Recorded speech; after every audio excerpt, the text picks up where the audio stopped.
Peggy 16.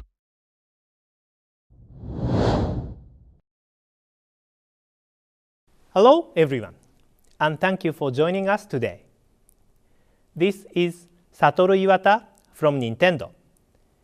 In this installment of Nintendo Direct, which we are broadcasting simultaneously worldwide, we would like to deliver directly to you updates on games that will be launching this year.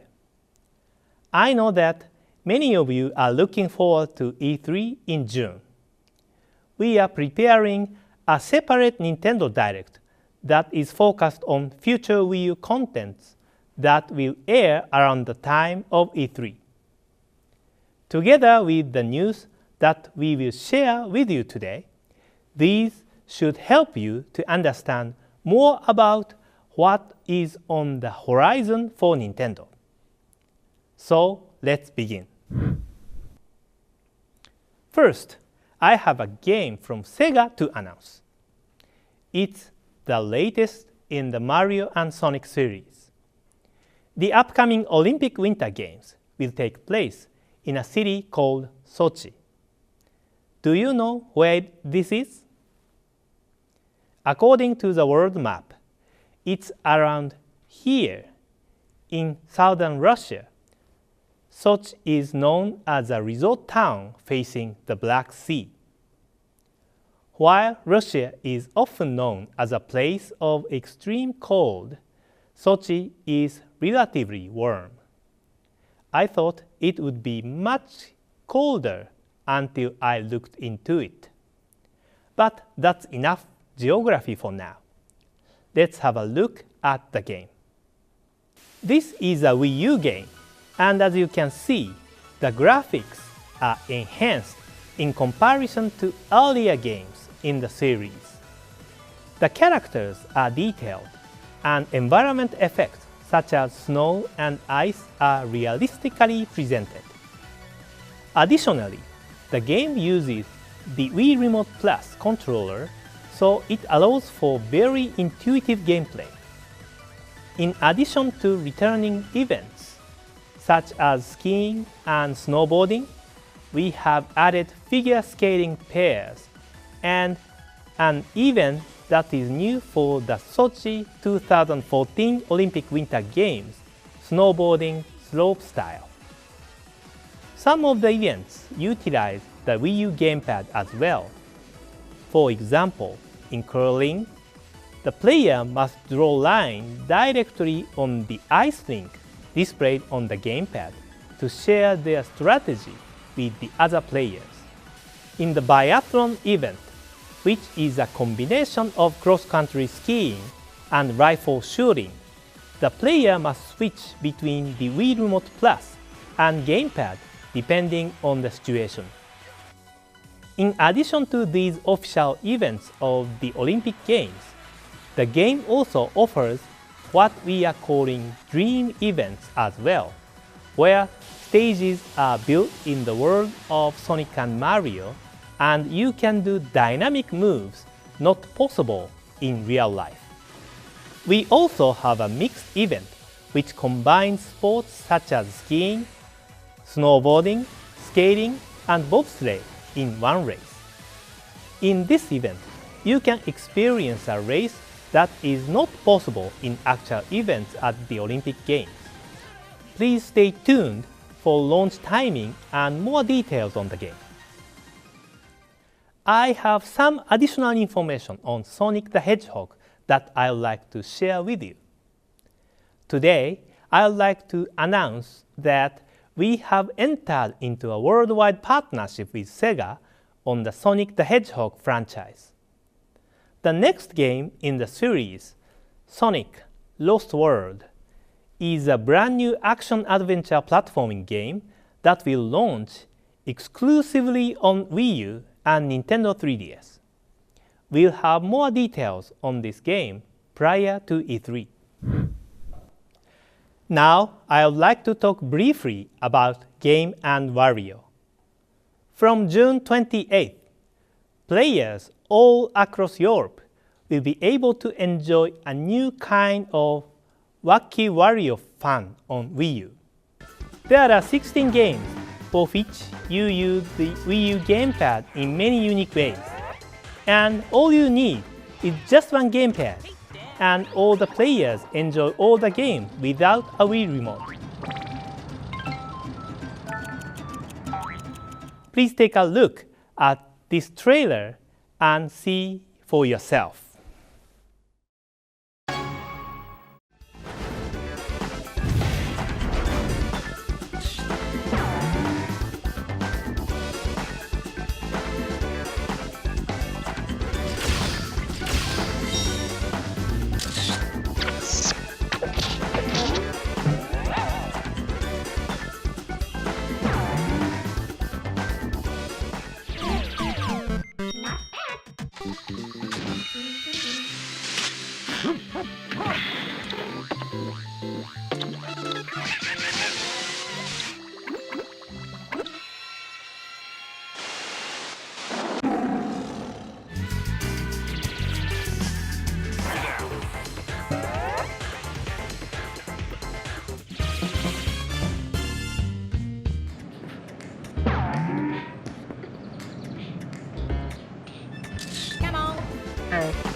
You can find out more on the development of Game and Wario by checking out our new Iwata Asks interview after the presentation.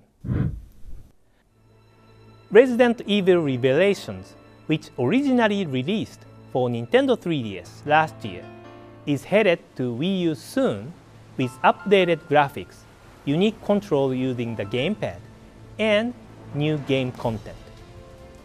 In the Wii U version of the game, in a new difficulty mode called Infernal, enemies and items are placed in new locations, and even for those that played the game on Nintendo 3DS, this will feel like a totally different experience. Also, Capcom has added the popular characters Hank and Rachel to the action-focused raid mode. There are also new controls using the gamepad. While using the TV as the main screen without interrupting gameplay, players can view the gamepad to display the map and change items on the touchscreen so that you can immerse yourself in the world of Resident Evil without interrupting your game progress. You can also play the full game with just the gamepad in off-TV mode, or play with the Wii U Pro controller. The game is Miiverse compatible as well, so you can enjoy unique gameplay features such as death message and creature voice. The game is launching in stores and in Nintendo eShop on May 24th. We recently launched a downloadable demo version in the Nintendo eShop, so I hope you can try it out. Now, I have more information to share with you about new Super Luigi U. This downloadable content for New Super Mario Bros. U symbolizes the year of Luigi, which is happening throughout 2013.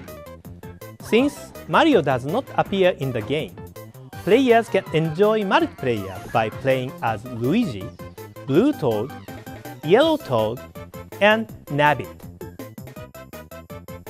Some of you may not know the Nabbit character, So let me refresh your memory. In New Super Mario Bros. U, Nabbit was a character that stole items from Toad's house, and players would chase him in different stages.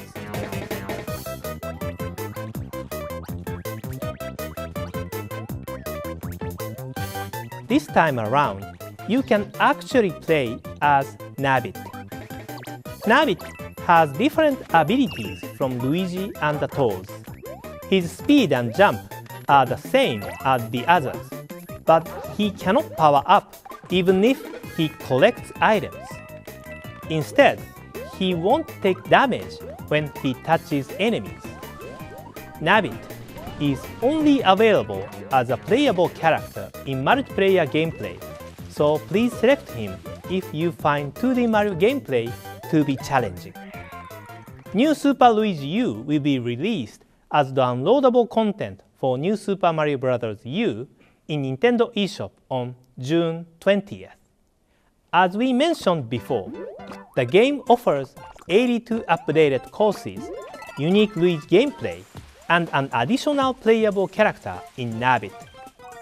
It's a completely different experience from New Super Mario Bros. U. For this game, I understand that some of you may want to play New Super Luigi U even if you don't already own New Super Mario Bros. U. Since it is the year of Luigi, we've decided to release a special standalone version of New Super Luigi U that does not require the New Super Mario Bros. U game as a limited time offer. This will be available on July 26th as a packaged product. You can either download New Super Luigi U as downloadable content for New Super Mario Bros. U from the Nintendo eShop, or purchase the packaged standalone version. Since the contents are the same, you can make a decision on which version to get based on your internet connection status and whether you already own New Super Mario Bros. U. Now I have another game for which we can share a launch date.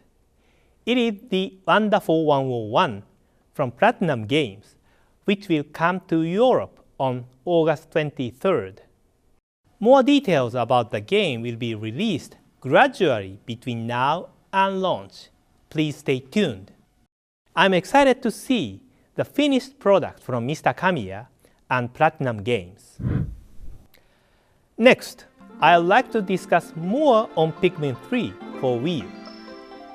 In this game, instead of Olimar, who was the main character in the previous Pikmin titles, there are 3 new main characters. Their names are Alf, Brittany, and the captain, Charlie. They are from planet Koppai, which is facing its doomsday due to a lack of food. They set out on their adventure in search of food that can be returned to Koppai. Due to an accident while traveling, they crash land and encounter mysterious creatures called Pikmin. With their help, the 3 travelers start exploring. Their mission is to collect fruit that can be their new food resource while exploring the planet, with the goal of bringing the seeds back to their home. As the explorers found from their preliminary research, there were various kinds of fruit there, but it was much larger than expected. They decided to use the Pikmin's help to carry the fruit back to the spaceship. After extracting the seeds, fruit can be converted to juice and can act as a food for the player characters as they explore the planet. If they don't have enough food, they can continue their exploration. They must use the limit time of each day to explore for fruit. night on the planet is dangerous, so you can only explore from dawn to dusk. During this time, it is important to use the different color Pikmin skills.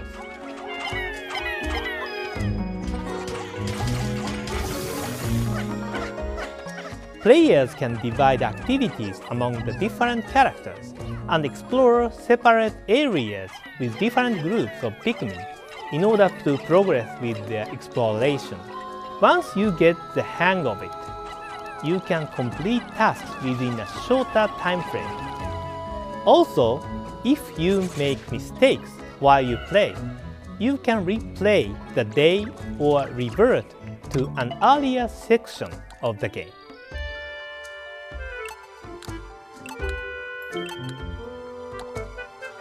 The fun of starting over is that you can tap into what you learned from your last play session to more efficiently complete tasks. In the first Pikmin game, the player had to start over again and again to figure out the most efficient way to complete the exploration of the planet in a limited time. But in this game, there is no big limitation in terms of the days. So it is more accessible for those that have not played previous Pikmin games. At the same time, experienced players can enjoy the game deeply because the more you play, you get better with the new Pikmin and new courses. And this is another one of your assets in surviving the adventure. In Pikmin 3, the gamepad becomes a handy information terminal called the COPPad. As you can see, the area you have currently explored is shown on the map. You can see where the Pikmin and player characters are located. Also, by scrolling the screen with your finger, you can see the details of each area on the TV screen. Additionally, if you scroll the map while selecting one of the player characters like this, you can move them to a specific location automatically. With the COPPad, you can view the overall map and grasp what each character and Pikmin are doing on their assigned tasks. At the end of the day, you can see the replay of the entire day. Fast-forwarding and rewinding replay footage to review a day and the number of remaining Pikmin is a part of your strategy to get ready for the next day. I'd like to share some information on the game's control as well. We are preparing a few types of game controls that players can choose from. Play control using the gamepad is similar to playing the previous Pikmin games on the GameCube. The game is also compatible with the Wii U Pro controller. If you have played Pikmin 2 for Wii, you'll know that the Wii Remote and Nunchuk control scheme makes it easy and intuitive to decide where you want to use Pikmin. With Wii Remote Plus, these controls have become more comfortable. We are mainly focusing on this control scheme today.